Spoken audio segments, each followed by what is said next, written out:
writing this book, I would say it can't be measured by years. Whether it's, I think the grains maybe started about 10 years ago, but I think it's this whole life that I've lived as a Palestinian that has forced me into a particular approach to thinking about things.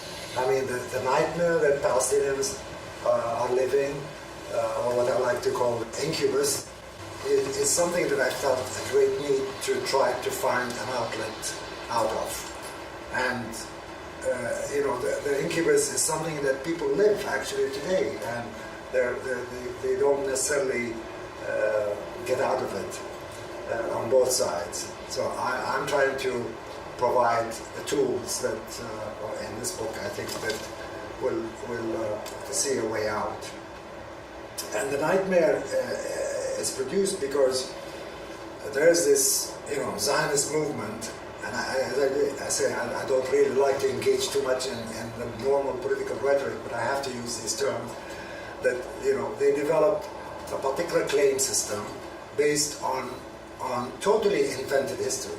I mean, totally invented interpretation of the Bible and cruxing or depending on Western belief in the Old Testament and the use of the Old Testament in colonizing projects, as you know, in North America, in South America too, in a different way, in Australia, in South Africa.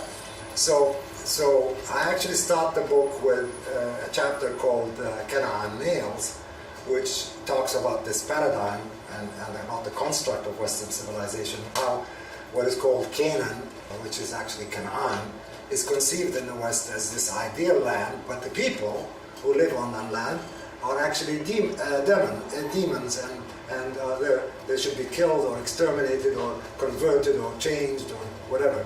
And this model is what Western civilization used. So I start actually with Western civilization, on which the Zionist system actually cruxes and depends until today. The problem that I try to unravel is that over the last 150 years, particularly over the last 120 years or so, there have been so many discoveries in like epigraphic discoveries in manuscripts and on stones and archaeological discoveries that have debunked this whole claim system completely, has thrown into question what the West until recently, and still most people in the West believe, is that the Bible is history, or the Bible can be equated, the Old Testament can be equated with history. So I think this is the paradox now, is we have a claim system and Zionism that depended on Western belief in the Old Testament as historical, and now all the discoveries that change that. But how the discoveries are interpreted often by biblical scholars, by independent scholars, is really mostly, there are a few exceptions, mostly to still fit into the old claim system. So there's what I call muffling, there's hiding information, there's inventing new information, there's falsification. So the investments in the old system are so strong, particularly because the State of Israel was established, and that the new discoveries are not actually leading into new knowledge. They're being reinterpreted, interpreted, and only a few scholars, and I can name only really a few.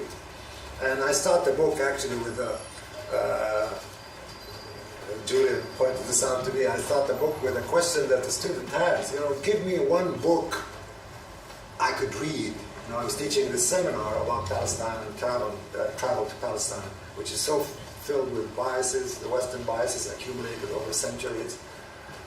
And he said, give me a book to read. I said, I can't give you a book. There isn't one book that I give you.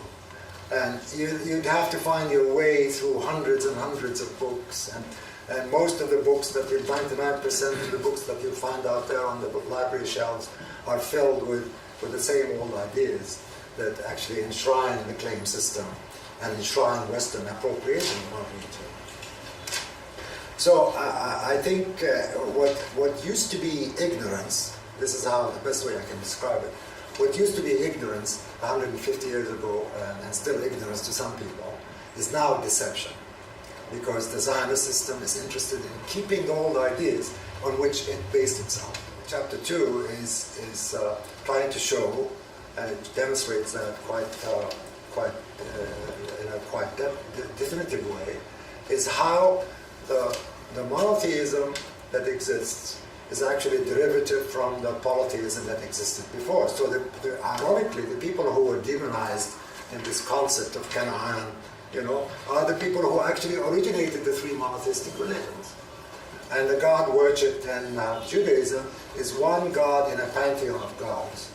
His name is Yahweh, as opposed to the chief God who actually becomes the chief God in Islam, who is Allah, Islam. So in a way, Islam, I'm not Muslim, by the way, and I'm not religious, but in a way, Islam is actually more monotheistic than any of the two other monotheistic religions, because it goes back to the chief God, who's the chief of the Canaanite pantheon. So anyway, and this discovery is something that is still muffled in the scholarship. And you'll have to dig in the most obscure journals in order to point it out. I mean, when I say that Yahweh is the one worshipped in the Old Testament, is claimed to be the one God in what we understand from the monotheistic religions. Now, people don't know that there are actually epigraphic evidence that Yahweh is just a son in a pantheon of gods. So just like Zeus, was the head of the pantheon, and you had Apollo and other gods under him and goddesses. So there was a pantheon from which this God in the Old Testament is derived. Not only that, then I come to a very important discovery, which is Ugarit in northwest Syria. And that's a chapter, it's very short, but it's probably the most important chapter in the book, because it goes back to a city that existed there 3,500 years ago. And the language of Ugarit is exactly like Arabic. There's no difference at all. It's 100% Arabic. I mean, you see terms there, the words are qalb, ras, it's exactly like Arabic. There's no difference. What it shows is something that really blows up the whole Zionist system, because what the Zionists say is the Arabs came from the peninsula up in the 7th century AD, and they colonized and Arabized this region. When you see a language in northwest Syria that's 100% like Arabic, 3,500 years ago, not 1,500 years ago, not 1,400 years ago, not 1,000 years, we're talking about 3,500. That really says a lot, right? In addition to the implications of Ugarit to biblical, to the Bible, because it really blows up a lot of things in the Bible as well. I mean, some of the Psalms, some of the language is derived. I get into what I call antecedents, and a lot of things like that. It has, but to me, the most important implication is to see a language that really, in northwest Syria, 3,500, that blows up the whole classification system in the West about quote Semitic languages, and also blows up the whole Zionist claim that this region was Arabized. I have a chapter on place names, which does the same thing.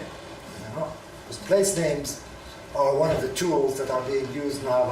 If you hear, what's happening in the Israeli Knesset, there's a lot of change in the place names. They say we want to return the names to the original names. What are the original names? I show what the original names are. And actually, Arabic is very, very, unfortunately, the Arabs participate in that because we're self-colonized, but we participate in the diminishment of Arabic as a language. Arabic is, as I describe it, what is surviving today, what has been living for the last few thousand years, and is an accumulation of all the other languages that lived in the region before. So it has a lot of elements. I mean, this is why Ugaritic is very close to Arabic. I mean, it has everything that existed before. But we have this thinking that oh, it came from the Arabian Peninsula, you know, and it's associated with Islam. And this is a self-colonizing thinking, you know. I mean, and that is very crucial to Palestinians, because if a Palestinian, you know, demonizes the Canaanites, he doesn't know where his origin is.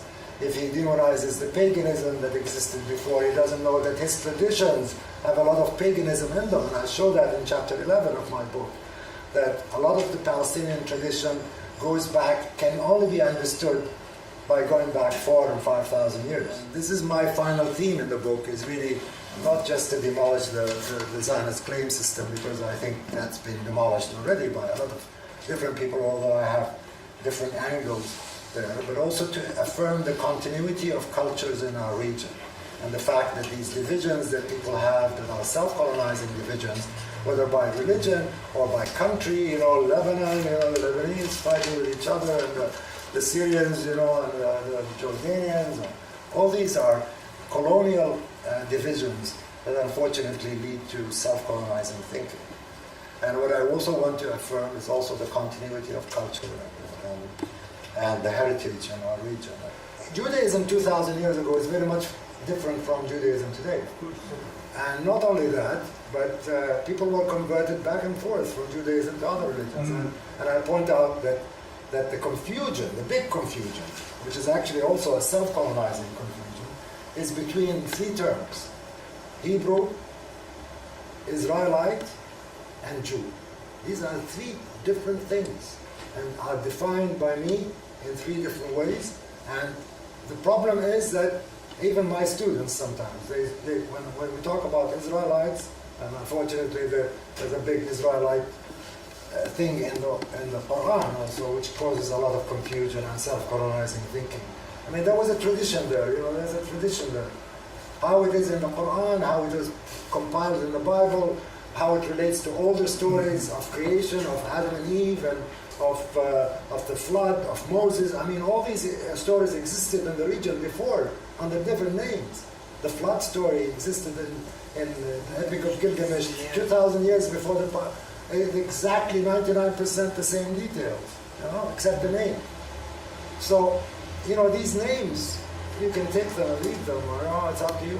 But Judaism is different 2,000 years ago from Judaism today, and it's different from Israelites. So claiming the continuity, you know, we are the Israelites, is falling into a big trap. I want to thank you all for showing us. I'm worried you're not going to leave yourself back aside. Okay.